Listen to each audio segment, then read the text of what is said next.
Hello, my name is Fredrick Boholst. I'm a clinical psychologist in private practice.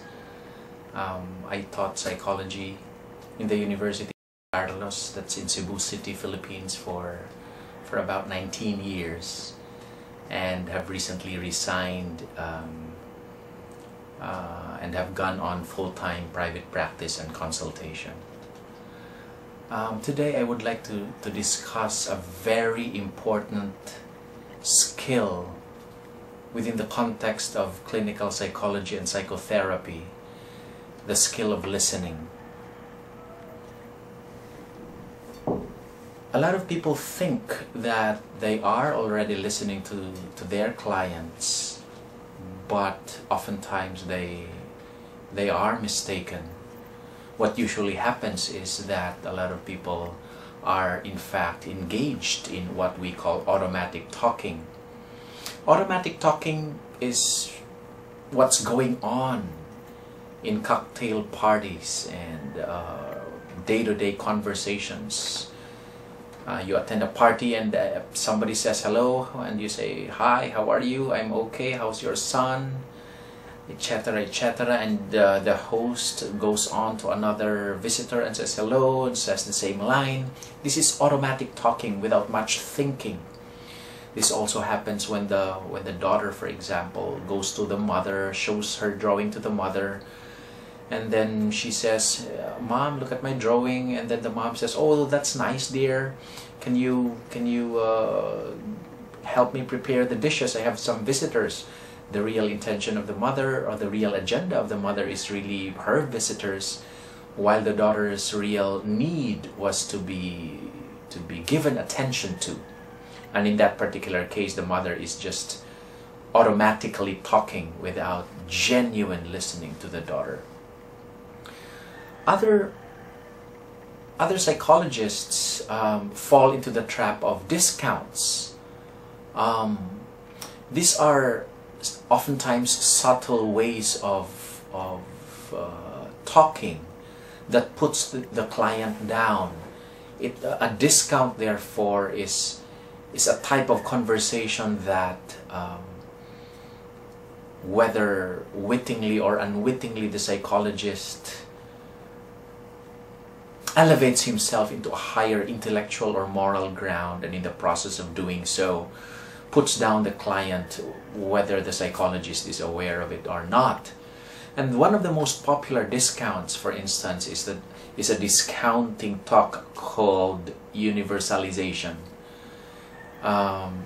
It is a process where the psychologist or psychotherapist generalizes a client's problem, making it trivial to his or her own eyes, and making the client feel small about his concern. For example, a client approaches a psychologist with a problem, and she tells the psychologist that she's so hurt and sad that she has caught her husband philandering or having an affair with another woman, whereupon the psychologist says, "Oh, well, you know, life is really like that," or "Men are really like that, you know," or "Sometimes you're up, sometimes you're down." And when the psychologist does that, he is not really listening. He is in fact in the process trivializing the client's pain. Some people think also that they are listening when in fact they are not. And some psychologists and some pastoral counselors fall into the trap of spiritualizing. Spiritualizing, on the other hand, is basically telling the person to, leave her pains and her troubles to God, whoever her God is. Don't get me wrong, I have nothing against spirituality. But spiritualizing as a discount has nothing to do at all with spirituality. It is spiritualizing or parroting. It is shutting off the client. It is discounting the client's needs by elevating the issue to a higher spiritual, pseudo-spiritual realm. For example, the client approaches the psychologist with a heavy load, with a problem, and then the psychologist says, "You know what, I think your marriage is now because you haven't been, you know, praying, or you haven't joined us in our Couples for Christ organization, or this or that religious organization, and in the process the psychologist fails to genuinely capture the pain of the client. Or the psychologist says, oh well, I'll pray for you. Well meaning that may sound, the psychologist is not listening. He or she is merely spiritualizing. Another type of discount that the psychologist falls into as a trap is the discount called counter-disclosure. It is a process wherein the psychologist, instead of journeying with the client in her dilemma, in his pain, in his troubled mind, instead shares his or her own problem to the client, and in the process of doing so counter-discloses to the client's disclosure. Going back to the client whose marriage is on the rocks, and then the psychologist says, you know what, I've had a similar problem 2 years ago, and this is what I did.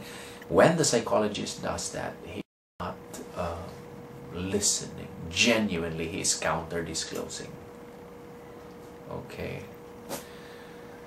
In some instances, psychologists take in clients who are aggressive, such as adolescents who are aggressive, and sometimes they criticize the psychologist. And you know, I had a client who was about 16 years old, and then when I asked him, why did your mom send you here? Are you aware of the reasons? And then the adolescent says, your office is such in a crappy building, doctor. You're wearing that kind of shoes? Is that a psychologist's shoes? And to a psychologist who might have a faint heart, it would be very easy to fall into the trap of counter feedback. Again, that's another discount, and that's not genuine listening. Counter feedback is to fail to grasp what the client told you, and instead you hit back right on. When somebody criticizes you, the automatic knee-jerk reaction would be to counter the criticism, such as when a supervisor told his manager how hurt he was because the manager slammed the door on him, and the supervisor expressed the insult he had felt because when the manager slammed the door, it was in front of his visitors. And then instead of listening to the supervisor's embarrassment, the manager said, oh well, don't you know why I slammed the door? I gave you 3 reports to do, and 3 reports, and you didn't even submit a single one in the past 2 weeks. Instead of listening to the supervisor, he immediately struck back, and we call it a counter feedback, and that's not genuine listening. Some psychologists, most if not all psychologists, have a certain moral standard also, and they have their own religion. And when the client expresses something that may be against their own belief system, that may be against their own moralities, the tendency for psychologists is to moralize the issue instead of genuinely listening to the client. I have witnessed right in front of my eyes, for example, a seminarian about to be ordained a priest, and the priest doing the counseling, and the seminarian confessed that he was about to be ordained, but he was still in love with his girlfriend, and they were still very intimate and sexually active with the girlfriend, whereupon the counselor priest said, oh, knowing that you are about to be ordained a priest and you're still having sex with your girlfriend, where is this coming from? Whereupon the seminarian just crossed his arms like this and withdrew. No more counseling, no more listening there whatsoever. The priest moralized the issue, in the process discounting the seminarian.